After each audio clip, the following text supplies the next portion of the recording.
The qualifying time trial taking place here. 1 lap attack for our 12 drivers. Group 3 cars around the Autodromo de Interlagos. Here is Dean Help from Team Genesis there, coming on to start, I think, his first flying lap at the moment. So, Help we've seen in the past. He's got a pace and a couple of very lovely GT tattoos as well, which I don't think has really helped him so far. But looking nice and neat and tidy as Dean Help comes down the Retroposta. Into this left-hander though, does he get the braking all okay and get the apex? He does. A little bit of mid-corner understeer, but otherwise all fine so far. Yeah, great on-board camera and give you an idea of what our competitors are seeing. Coming up out towards the middle sector, first of all, though, a very tricky double right-hander. We want to try and aim for the second apex there so you can get us a bigger run off the exit as possible. Very wide there, almost down towards the last big braking zone on the circuit here. Flat, almost flat all the way down. Small lift to the front. We're now heavy on the brakes, down into first gear for the best launch as possible. Second gear on exit and sideways again.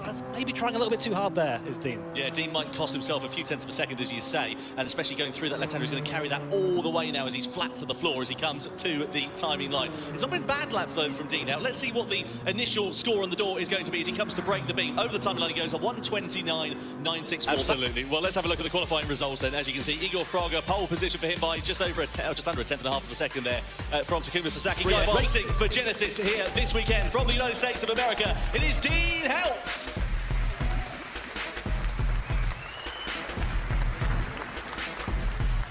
Dean making his way onto the stage to a rapturous applause here in Montreal.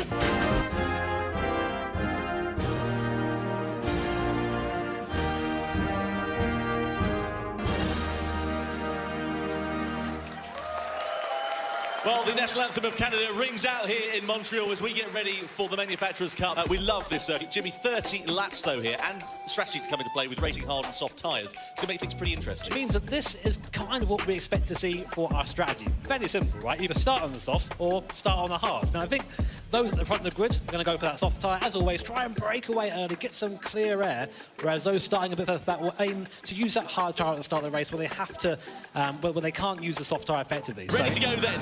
2024 Gran Turismo World Series is underway here in Montreal. So see Dean Help there, 6th place. He's in. He's got a flashing red light next to his name. That indicates he's picked up a penalty.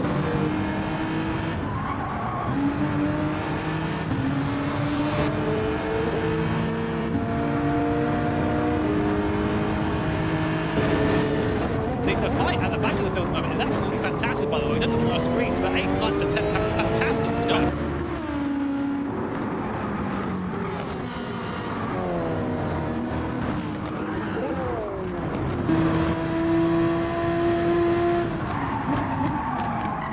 As we've seen in an area garden, they're just picking up a warning for colliding with another car.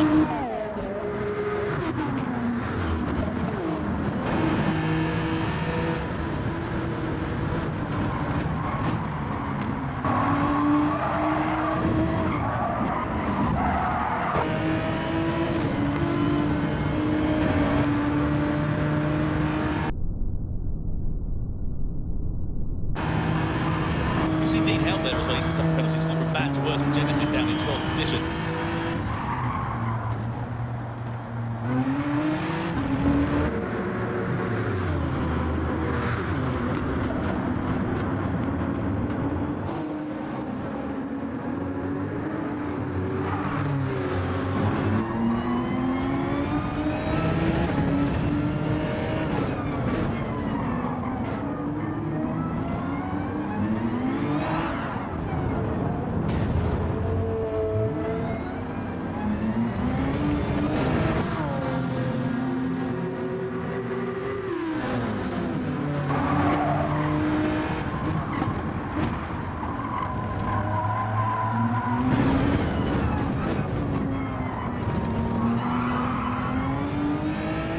Fraga takes first blood for Lexus here in the Manufacturers' Cup ahead of Valerio Gallo and Takuma Sasaki. Then Sky Barbara just off the podium for Mercedes-AMG.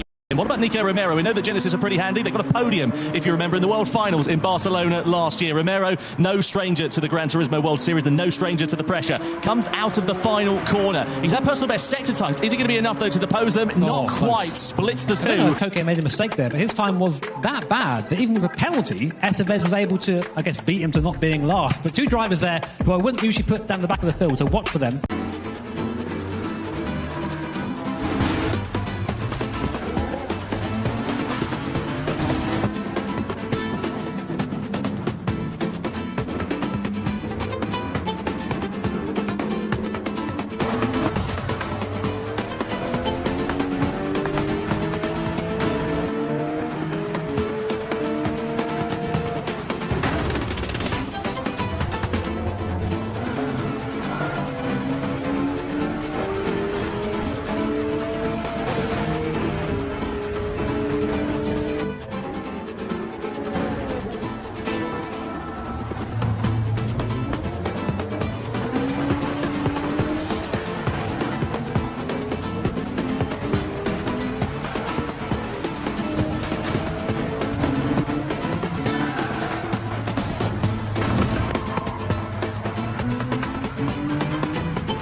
BMW, so an impressive result there for him. I guess I say commiserations, people like Ray and De Vries. It's a great race, undone by one mistake. Same with Kieran Drummond as well, and of course Fenton there for AMG, getting on that wet stuff and just spinning. So here's what that does there to the points rankings. Porsche with that second place go up into the lead past Team Nexus, who are now down second. Ferrari from nowhere now up to P3. So just go to show you, all still to play for. Genesis, of course, podium finishers in the GT World Finals at the back end of 2023 in Barcelona, and they've not had a particularly brilliant season so far, it has to be said, in terms of where they sit in the standings. They're down in 7th place in the standings, but what is Sasaki going to be able to do as he comes out of the final corner across the timing line? 59.6 to beat. It's a 2-minute flat, so that puts him into provisional 4th place, but there's still a fair few drivers left to run. Japanese driver and manufacturer front row as well. Then you've got Kokkoven and Mazda on row 2, with Nabatani joining him. Then it's Yamanaka, Benelli, Suzuki, Sasaki, Sato, Hashima, Mosso down there in 11th place, the current championship leaders for Team Porsche.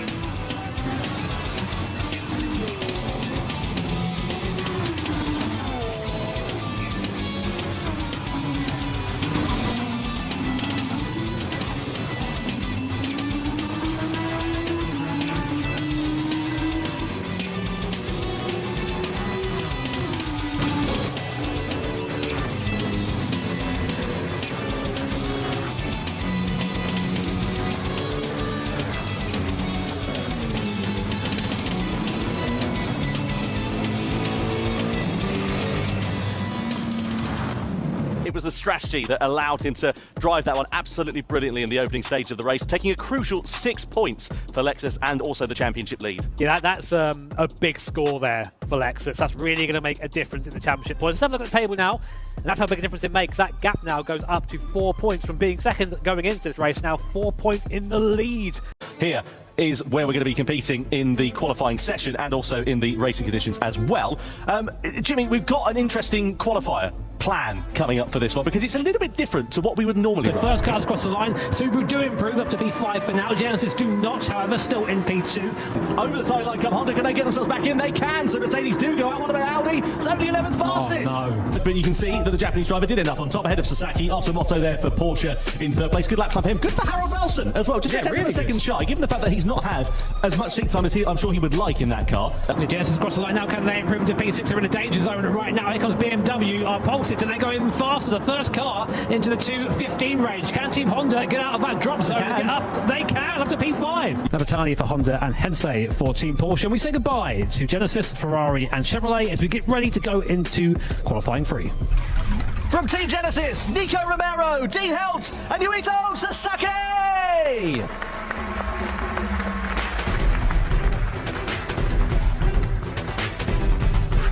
Racing medium, intermediates and heavyweights. That's the thing, isn't it? If you see that, you go, hang on. Hang on a minute. Hang on, what's coming? But the drivers don't know when it's going to rain. Neither do we, actually, for that matter. So if when it does rain, it's a gamble, isn't it? Well, Lexus not on 3 points, but on 13 points. So Lexus leading, but of course the ground final being double points, 12 points up for offer for the winner here. So all that can change very, very quickly. Also at the wheel, Genesis line up 7th with Dean Helt starting this charge for them. But let's see whether they can repeat that feat here tonight. Genesis versus Subaru, Ferrari and also Chevrolet. Four abreast. Look at this. How do you thread the other needle? Ferrari are going to outbrake themselves and go straight off into the Ardennes. Through X as well. Toyota with no room. Genesis trying to find their way through. They've got momentum. This is scrappy here, lads, in the opening lap of this one. Genesis now side by side with Toyota down through Pouon. 2x2 through there is a little bit brave. Toyota managed to get the better of Genesis, or do they? Because they still run side by side on the exit. That's going to shuffle them out and allow Subaru to come back through. Yeah, massive start there, but Dean Howe in the Genesis car really getting his elbows out early doors. I mean, Dean's definitely that sort of driver. He'll make the move easy, but then understeering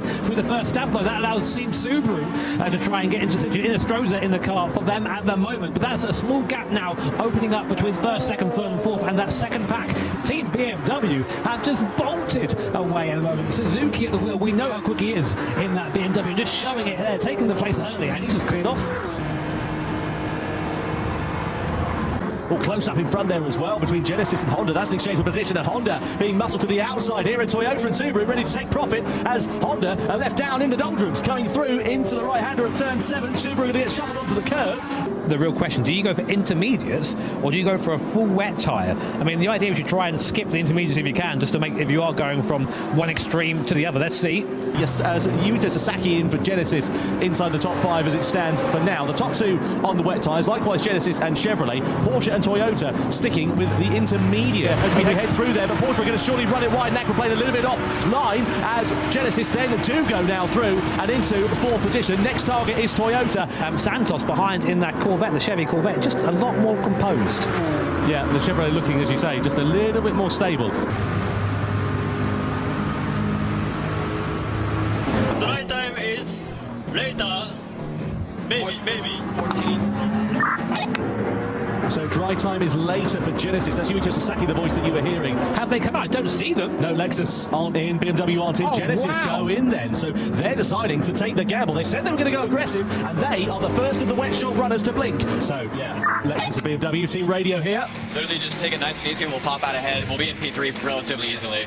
To give you an idea of that decision for Romero, it paid off or not, it did. They gained about 3.5–4 seconds there on the top 2. We can look at that now, down to 1.2 seconds, the gap between Lexus and Genesis, and it's bringing a train of cars along with it as well. AMG, Chevrolet, Subaru, and even Toyota, not far adrift of this one, and we've got 3.5 laps remaining. There is still time for the complexion of this race to change.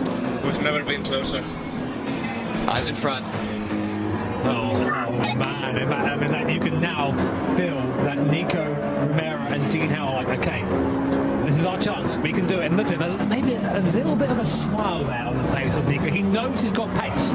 So it could be winner takes all stakes between these top 2. A little bit wide there for Lexus on Savolo too. Passing Lexus has no effect. Yeah, if we want to do something, we will have to pass BMW, and that's not good. Yeah, they know that. They've got to throw caution to the wind here, Genesis, haven't they? Well, they will have no effect on their standings. They've worked that out, so maybe we need to stay where they are, but it would have an effect on who wins the series overall. It does seem like that challenge has somewhat faltered. We go with Team BMW. They're going to win the grand final of the Manufacturers' Cup here as they take the checkered flag at Spa-Francorchamps, but across the line will come Team Lexus to win the Manufacturers' Cup by 1 point in 2024. Genesis take 3rd, Subaru take 4th on the road. It's a 3-way tie for 3rd in the overall standings as well. Something that I just worked out there, that basically Genesis were gifted 3rd by 0.0072 of a second, because if Mazda had passed Subaru, they would have been on that 3rd place on that podium. That's how close it was for that last step. But as you say, Tom, it's Team Lexus there, 2nd place, enough to secure them yet another Manufacturers' Cup Series win. I mean, how do you stop these guys? Please welcome in 3rd place, Nicholas Romero, Dean Helt and Yuito Sasaki from Team Genesis.